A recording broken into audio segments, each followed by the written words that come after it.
En Europa comenzó el pánico en medio de la guerra en Medio Oriente. Se instó urgentemente a los europeos a no salir de casa, trabajar desde casa, no usar el automóvil y no volar en avión para irse de vacaciones, ya que la Unión Europea está atravesando una verdadera crisis energética que solo se agravará. Durante un mes de guerra en el Golfo Pérsico, Europa sufrió menos que en 2022 después de la invasión rusa a Ucrania. Sin embargo, Europa se enfrenta a una crisis energética prolongada que durará más que el conflicto en Medio Oriente. Así lo advirtió el comisario europeo de Energía, Dan Jorgensen. Al mismo tiempo, en la Unión Europea comenzaron a desarrollar una guía para la aplicación del apartado 7 del artículo 42 del Acuerdo de Defensa Mutua en caso de ataque a un miembro de la Unión. Sí, dentro de la Unión Europea existe la obligación de protegerse mutuamente. Básicamente, es el equivalente al artículo 5 de la Carta de la OTAN, pero solo aplica a los aliados europeos. Al final, la Unión Europea está preparando una guía de defensa con 3 escenarios. Uno de ellos implica la activación del artículo sobre defensa mutua de la OTAN, otro el artículo sobre defensa colectiva de la Unión Europea y el tercero contempla ambos escenarios. Me llamo Alexei Pechi. Vamos a discutir juntos este tema, pero antes de comenzar este episodio, como es tradición, les pido que apoyen el trabajo de este canal de YouTube con su donación o suscripción de patrocinio a través de los enlaces y datos en la descripción de este video. Les agradeceré cualquier apoyo que puedan brindar y pueden hacerlo al final del episodio si consideran que este episodio fue interesante y útil para ustedes. Además, suscríbanse a mi canal de Telegram Pechi News, el enlace está en la descripción de este video.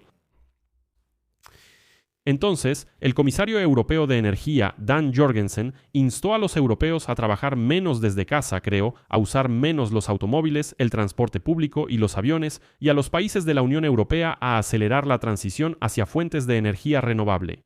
Dicen que la crisis energética solo está cobrando fuerza debido a la guerra en Medio Oriente. Como él declaró, cito, Europa se enfrenta a una situación muy grave, cuyo final aún no se vislumbra. Incluso si mañana llega la paz, de todos modos no volveremos a una vida normal en un futuro cercano.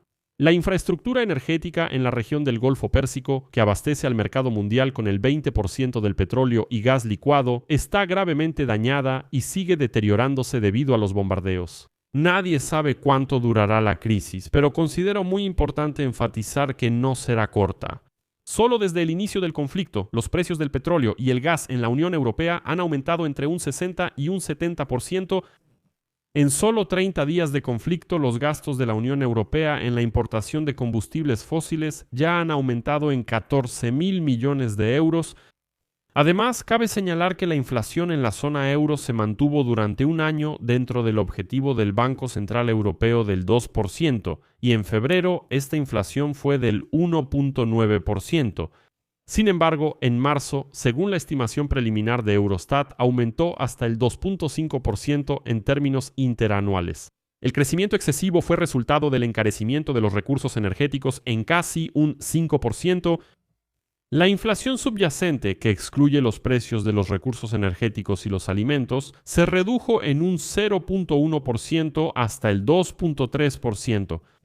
Pero lo más probable es que sea solo cuestión de tiempo antes de que la inflación subyacente vuelva a acelerarse, porque los altos precios de los energéticos, como entenderán, se reflejarán en otros sectores impulsando los precios de los alimentos y otros productos. El sector del transporte aéreo fue uno de los más afectados, ya que debido al cierre del estrecho de Hormuz, el suministro de combustible de aviación se redujo drásticamente y en consecuencia los precios aumentaron. Las aerolíneas están reduciendo el número de vuelos y aumentando los precios, en parte porque muchas rutas se alargan debido a la necesidad de evitar la región de Medio Oriente. Los precios se mantendrán en niveles altos por lo menos durante varios meses, incluso en caso de una desescalada del conflicto. Por eso Jorgensen declara, cito, cuantos más fuentes de energía podamos producir para ahorrar petróleo, especialmente diésel y combustible de aviación, mejor será para nosotros en el futuro. Ha llegado el momento de finalmente cambiar la situación y realmente volvernos energéticamente independientes. Pero a esta tormenta perfecta se suma el presidente estadounidense Donald Trump, quien declaró que planea sacar a Estados Unidos de la OTAN y que ya no piensa ayudar a los aliados, y Europa ya ha respondido a esto. La Unión Europea ha comenzado a elaborar una guía para aplicar el punto 7 del artículo 42 del Acuerdo de Defensa Mutua en caso de un ataque contra un miembro de la Unión Europea. El Servicio Europeo de Acción Exterior planea describir qué mecanismos y recursos se utilizarán si uno de los países de la Unión Europea decide activar este artículo.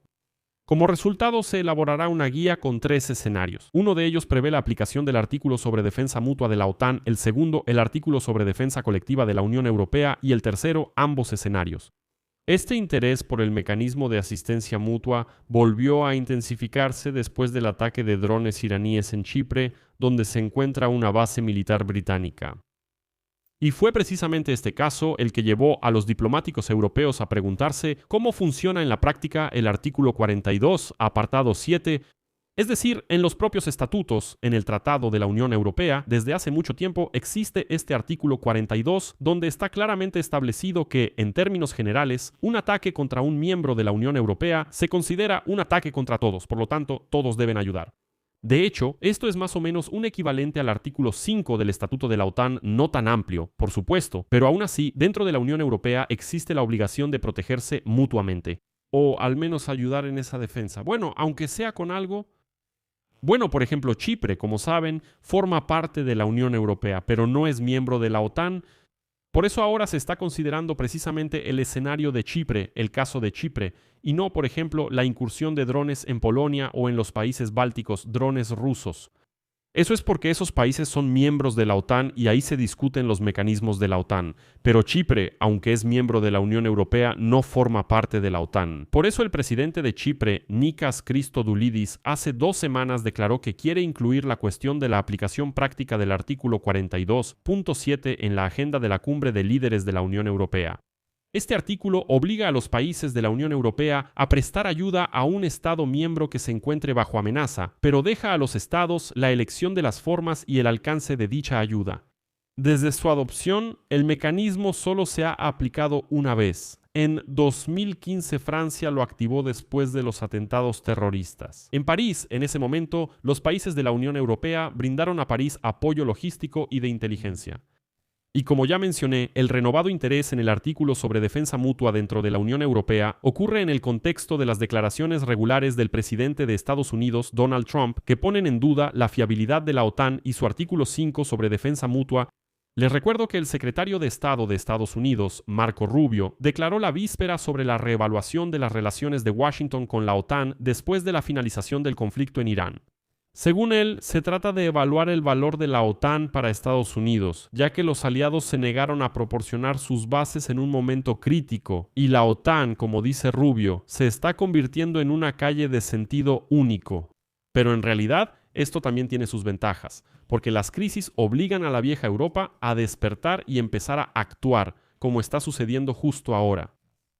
Aquí voy a dejar puntos suspensivos. Escriban su opinión y sus conclusiones en los comentarios debajo de este episodio. Suscríbanse al canal, activen la campanita y no olviden dejar su like. Si quieren apoyar el trabajo de este canal de YouTube, se los agradeceré mucho. Pueden hacerlo a través de los enlaces y datos que están en la descripción de este video. Ahí hay diferentes plataformas: Buy Me a Coffee, Patreon, PayPal, datos bancarios, criptomonedas y patrocinio en YouTube. Elijan la opción que les sea más conveniente. Les agradeceré mucho su apoyo. Eso es todo. Cuídense. Hasta luego a todos.